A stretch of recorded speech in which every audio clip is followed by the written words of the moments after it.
Hello guys, welcome to my YouTube channel. अगर आप हमारे चैनल पर पहली बार आए तो हमारे चैनल को सब्सक्राइब करें और वीडियो पसंद आए तो वीडियो को लाइक और शेयर ज़रूर करें। तो आज हम पढ़ने वाले हैं बौद्ध धर्म के बारे में।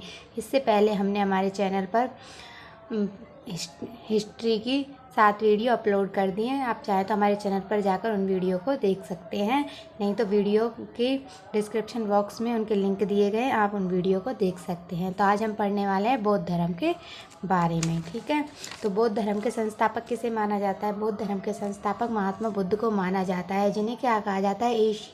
एशिया का ज्योतिपुंज भी कहा जाता है। ठीक है, इनका जन्म कब हुआ था? इनका जन्म 563 ईसा पूर्व कपिलवस्तु के लुम्बिनी नामक स्थान पर हुआ था। इनका जो प्रतीक है, इनके जन्म का जो प्रतीक है वो क्या था? कमल या सांड था। ठीक है, इनके पिता का नाम शुद्धोधन था, जो क्या थे? शाक्य गण के मुखिया थे। इनकी माता का नाम माया देवी था, और माया देवी या महामाया देवी, जो कौन थी? कोलीय वंश से संबंधित थी। ठीक है, अब इनका पालन पोषण, तो इनके साथ क्या हुआ था कि इनकी माता की मृत्यु इनके जन्म से 7 दिन बाद हो गई थी। तो इनका जो पालन पोषण किया था वो इनकी मौसी ने किया था, गौतमी ने, जिनका नाम क्या था? गौतमी ने किया था। इनके बचपन का नाम क्या था? सिद्धार्थ था।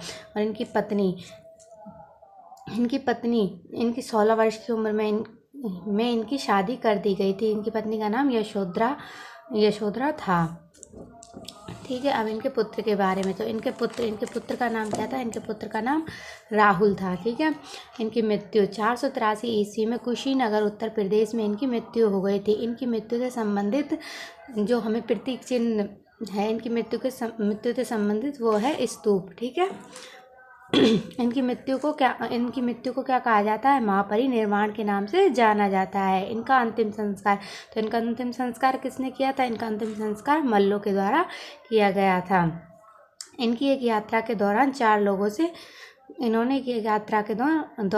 लोगों को देखा था। तो क्या था कि इनके बचपन में इनके पिता को किसी साधु संत ने बताया था कि जो आपका बेटा है वो सन्यासी बनेगा। तो इनके पिता ने क्या किया था? अपने पुत्र को कुछ भी ऐसे गलत चीज़ें नहीं दिखाई थी, और उन्हें हमेशा ऐशो आराम की ज़िंदगी दी थी, और उन्हें कहीं बाहर भी नहीं जाने दिया। तो एक बार ये एक यात्रा पर निकले, तो इन्होंने 4 लोगों को देखा। तो इन्होंने सारथी से पूछा, इन्होंने पहले बूढ़े व्यक्ति को देखा, तो इन्होंने सारथी से पूछा कि ये कौन है? तो उन्होंने बोला ये बूढ़ा व्यक्ति है, ये जीवन की अंतिम अवस्था है। फिर उन्होंने एक बीमार व्यक्ति को देखा, और जब इन्होंने एक बीमार व्यक्ति को देखा तो पूछा ये कौन है? तो उन्होंने बोला कि इंसान अपने जीवन में जो कर्म करता है उनको भोगता है, तो ये अपने कर्मों को भोग रहा है। ठीक है, उसके बाद इन्होंने एक शव को देखा। शव को देखने के बाद इन्होंने सारथी से पूछा, तो सारथी ने बोला कि ये इंसान को अंतिम समय में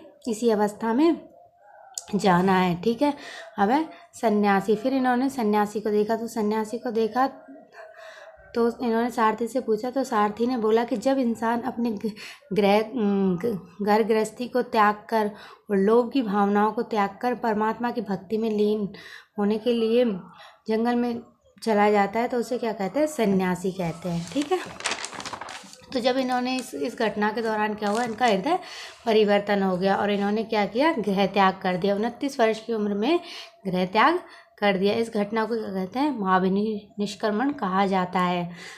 इनके जो प्रथम गुरु थे वो कौन थे? आलर कलाम से थे, जो सांख्य दर्शन की शिक्षा ग्रहण की थी। इनके प्रथम गुरु आलर कलम से इन्होंने सांख्य दर्शन की शिक्षा ग्रहण की थी। अब इनको ज्ञान की प्राप्ति, तो इनको ज्ञान की प्राप्ति कब हुई थी? इनको ज्ञान की प्राप्ति 35 वर्ष की उम्र में इन्होंने गृह त्याग करने के बाद 29 वर्ष की उम्र में इन्होंने गृह त्याग किया था, लेकिन उसे 6 वर्ष बाद 35 वर्ष की उम्र में इनको क्या हो गई थी? ज्ञान की प्राप्ति हुई थी। और कब हुई थी? वैशाख पूर्णिमा की रात निरंजना जिसका पुराना नाम क्या है? फल्गु नदी के किनारे पीपल वृक्ष के नीचे सिद्धार्थ को ज्ञान की प्राप्ति हुई थी। और जब इनको ज्ञान की प्राप्ति हो गई थी, उसके बाद इनका नाम क्या पड़ा था? बुद्ध के नाम से ये जाने गए थे। ठीक है, और वह स्थान क्या कहलाया? बोध गया कहलाया, जो कहाँ पर है? बिहार में स्थित है। ठीक है, आलर कलम के बाद सिद्धार्थ ने राजगिरी के रुद्रकाम रामपुत्र से शिक्षा ग्रहण की थी। ये इनके द्वितीय गुरु थे, ठीक है, प्रथम गुरु इनके ये थे, ठीक है। अब इनके उपदेशों के बारे में पढ़ते हैं। तो महात्मा बुद्ध ने अपना जो पहला उपदेश दिया था वो कहाँ दिया था? सारनाथ में दिया था। सारनाथ में दिया था, जिसे अभी क्या कहा जाता है? ऋषि पतनम के, इसका प्राचीन नाम है, ठीक है, में दिया था। किस भाषा में दिया था? पाली भाषा में दिया था। इस घटना को क्या कहा जाता है? धर्म चक्र परिवर्तन की घटना कहा जाता है, ठीक है। अब इन्होंने अपने उपदेश दिए, तो उसमें इन्होंने सर्वाधिक उपदेश कहाँ पर दिए थे? सर्वाधिक उपदेश इन्होंने श्रावस्ती उत्तर प्रदेश में दिए थे। इन्होंने अपना अंतिम उपदेश कहाँ दिया था? इन्होंने अपना अंतिम उपदेश कुशीनगर में दिया था, जहाँ वहीं पर इनकी क्या हो गई थी? मृत्यु हो गई थी, ठीक है। अब इनके जो अनुयायी कौन थे? इनके बिंबिसार, प्रसेनजित व उदयन इनके अनुयायी थे। अब इनके जो 5 महाव्रत हैं यानी 5 महाव्रत हैं, तो क्या है इनके 5 महाव्रत? सत्य, अहिंसा, असत्य, अपरिग्रह और ब्रह्मचर्य। सत्य का मतलब हमेशा सत्य बोलो, अहिंसा यानी हिंसा मत करो, असत्य का मतलब चोरी न करना, और अपरिग्रह का मतलब किसी दूसरे की संपत्ति को ग्रहण न करना, और ब्रह्मचर्य का मतलब है 25 वर्ष की उम्र तक अन्य किसी बात पर ध्यान न देकर शिक्षा ग्रहण करना, ठीक है। अब इनके प्रमुख बौद्ध शिक्षा केंद्र, तो इनके प्रमुख बौद्ध शिक्षा केंद्र कहाँ है? तो इनका जो प्रथम बौद्ध शिक्षा केंद्र है वो है वल्लभी विश्वविद्यालय। कहाँ पर है? गुजरात में है, जिसके संस्थापक कौन है? भटनागर है, ठीक है। और इनका जो द्वितीय प्रमुख शिक्षा केंद्र है वो नालंदा विश्वविद्यालय। कहाँ पर? स्थान कौन सा है? बिहार में, और इसके संस्थापक कौन है? कुमारगुप्त प्रथम है, ठीक है। तृतीय जो प्रमुख शिक्षा केंद्र है वो विक्रमशिला विश्वविद्यालय। कहाँ पर स्थित है? बिहार में, इनके संस्थापक कौन है? धर्मपाल है, ठीक है। चौथा जो है वो कौन है? ओदंतपुरी विश्वविद्यालय। कहाँ पर स्थित है? ये बिहार में, और इसके संस्थापक कौन है? गोपाल है, ठीक है। 5वां है सोमपुर विश्वविद्यालय। ये कहाँ पर स्थित है? बंगाल में, और इसके संस्थापक कौन है? धर्मपाल है, ठीक है। अभी जो गोपाल है ओदंतपुरी विश्वविद्यालय के संस्थापक, ये कौन थे? पाल वंश के संस्थापक थे, ठीक है। हमें नालंदा विश्वविद्यालय को बख्तियार खिजली ने क्या कर दिया था? नष्ट करवा दिया था, ठीक है। किसने नष्ट करवाया था? बख्तियार खिजली ने, ठीक है। बौद्ध धर्म के 2 अनुयायी हुए थे। तो बौद्ध धर्म के 2 अनुयायी कौन कौन से हुए थे? जब महात्मा बुद्ध की मृत्यु हो गई थी तो उसके बाद बौद्ध धर्म के 2 अनुयायी थे। एक तो भिक्षुक थे और एक उपासक थे। भिक्षुक वह थे जो संन्यास जीवन ग्रहण करने के बाद बौद्ध धर्म का प्रचार प्रसार करते थे, और उपासक वो थे जो गृहस्थ जीवन भी जीते थे और बौद्ध धर्म का प्रचार प्रसार भी करते थे। अब नागार्जुन ऐसे बौद्ध भिक्षु जो चीन गया था। नागार्जुन कौन था? ऐसा बौद्ध भिक्षुक था जो चीन गया था, ठीक है। इसे भारत का आइंस्टीन भी कहा जाता है। क्यों कहा जाता है? क्योंकि इसने शून्यता का सिद्धांत दिया था। ये कनिष्क के दरबार में आया था। किसके दरबार में आया था? कनिष्क के दरबार में था। इसके द्वारा रचित पुस्तक है वो कौन सी है? माध्यमिका कारिका है, ठीक है। अब है बौद्ध संगति। तो बौद्ध धर्म के प्रचार प्रसार के लिए क्या हुई थी? बौद्ध संगति हुई थी। कितनी बौद्ध संगति हुई थी? 4 बौद्ध संगति हुई थी। तो कौन कौन सी हम पढ़ते हैं। प्रथम जो बौद्ध संगति हुई थी वो कब हुई थी? 483 ईसा पूर्व में हुई थी। किस स्थान पर हुई थी? राजगृह बिहार में हुई थी। इसके अध्यक्ष कौन थे? महाकश्यप थे। और इसके जो शासक थे वो कौन थे? अजातशत्रु थे, ठीक है। उस समय शासक कौन थे? अजातशत्रु थे। हमारी द्वितीय बौद्ध संगति हुई थी वो कहाँ हुई थी? कब हुई थी? 383 ईसा पूर्व में हुई थी। कहाँ पर हुई थी? वैशाली बिहार में हुई थी। और इसमें अध्यक्ष कौन थे? सवाकामी थे, ठीक है। उस समय शासक कौन थे? कालाशोक थे, ठीक है। तृतीय जो हमारी बौद्ध संगति हुई थी वो कब हुई थी? 250 ईसा पूर्व में हुई थी। किस स्थान पर हुई थी? पाटलिपुत्र बिहार में हुई थी। इसमें अध्यक्ष कौन थे? मोगली तिस थे। और इसके शासक उस समय शासक कौन थे? अशोक थे, ठीक है। इसके बाद जो हमारी चतुर्थ बौद्ध संगति हुई है वो कब हुई थी? 98 ईस्वी में हुई थी। इस समय जो किस स्थान पर हुई थी? कुंडलवन में हुई थी, जम्मू एंड कश्मीर में ये स्थान है। और इस समय अध्यक्ष कौन थे? वासुमित थे।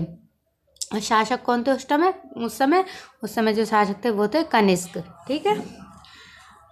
अब जो हमारी चौथी बौद्ध संगति हुई थी, इस बौद्ध संगति के दौरान क्या हुआ था? जो बौद्ध धर्म था वो 2 भागों में बट गया था। और वो 2 भाग कौन से थे? हीनयान और महायान। हीनयान जो वो थे जो अपना कल्याण चाहते थे, और महायान वो थे जो दूसरों का कल्याण चाहते थे, यानी परोपकारी भावना रखते थे, ठीक है। अब हम पढ़ते हैं त्रिपिटक के बारे में। ये मूल जो त्रिपिटक है ये किस भाषा में लिखे गए? ये पाली भाषा में रचे गए। इनकी संख्या कितनी है? 3 है। तो पहला जो हमारा पिटक है वो कौन सा, विनय पिटक। इसमें भिक्षु व भिक्षुणियों के आचरण संबंधित नियम है। तो हमारे विनय पिटक में क्या है, भिक्षु व भिक्षुणियों के आचरण से संबंधित नियम है। फिर उसके बाद है सुत्त पिटक। इसमें क्या है, बौद्ध धर्म के उपदेश संकलित है। बौद्ध धर्म के उपदेश किस पिटक में संकलित है, सुत्त पिटक में।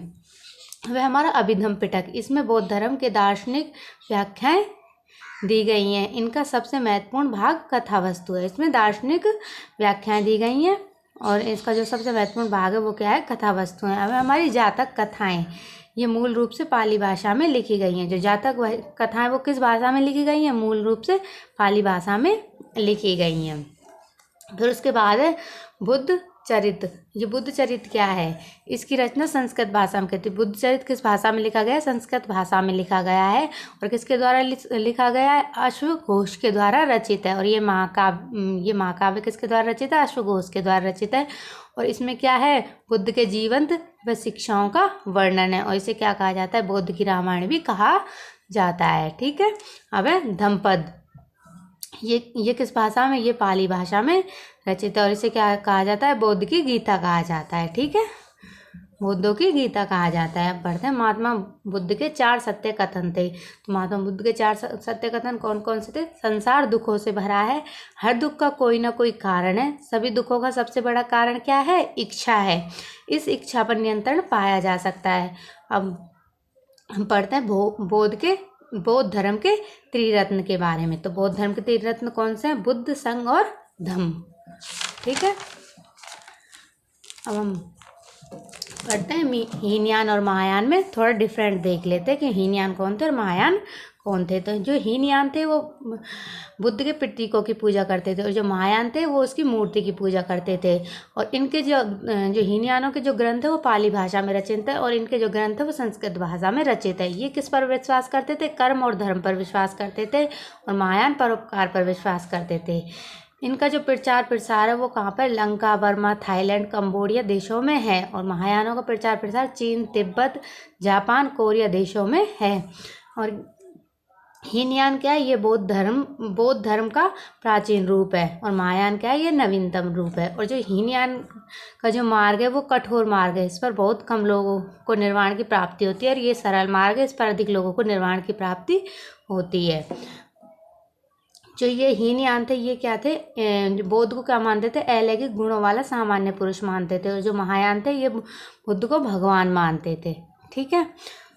तो अगर आपको वीडियो पसंद आई हो तो वीडियो को लाइक करें और कमेंट सेक्शन में ज़रूर बताएं कि आपको वीडियो कैसी लगी। और आपका वीडियो देखने के लिए आपका बहुत बहुत धन्यवाद।